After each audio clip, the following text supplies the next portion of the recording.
Hi everyone, I'm Travis Guillory in the Shape Your Future Healthy Kitchen with Chef Valerie from OU Culinary Medicine. How's it going today? Good, fine, thank you. It's going great for me too because we are making one of my favorite things on the planet.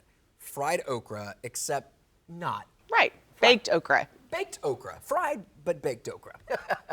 Truly is called oven fried okra, so you've got it. Yes. Okay, so the first thing that we need is okra. So we have some fresh okra here. If you don't have okra, use the frozen okra. And but if you do use a frozen okra, don't thaw it first. You want to actually start from the frozen state, and it says that on the recipe that you can look at online. And if you're going frozen, is it okay to get it already chopped like that? Yes, like go ahead and get it already chopped, because if you try to chop it, you'll have to thaw it and it goes slime and It's a whole bad. other deal. Bad. that we don't want. Right. Okay, so we have our okra pieces, and you're just going to trim the ends off of the okra.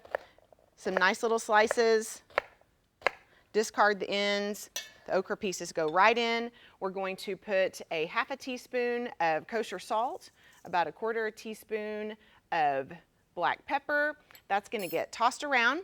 And then we're going to add some yogurt. And if you can't have dairy, you can definitely use like a plant-based yogurt like soy or almond or coconut, which that's what this is. And give this a good toss. And the next thing you're going to want to put on is some stone ground cornmeal. So if it says polenta or any kind of cornmeal that you can find at the grocery store will work just great. And put a few handfuls in. Now, when it came to that salt, you like to make sure you're measuring and limiting the amount of salt that you're putting in something like this, because the whole point of it is to have a healthier option and not, full of salt.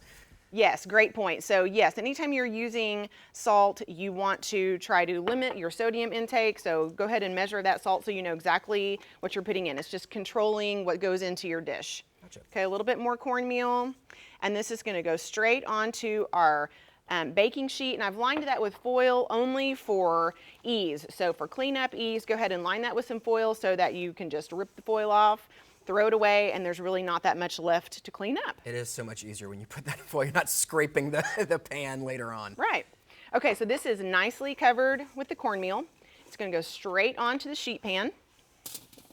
And then again, instead of frying, we are going to be putting it in the oven, but to give it its crispness, it does need some pan spray.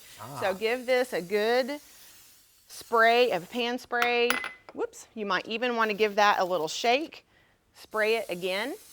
And then this is going to go into the oven for about 40 minutes. And so every 10 minutes for the 40 minutes, take it out of the oven, spray it again, replace it, and then this is your finished product. Wow, and you have fried okra, but a much, much healthier alternative. That's right. To a fried okra. Great. Well, that looks fantastic, and you know what, I'm actually just because I love fried okra so much. Do it.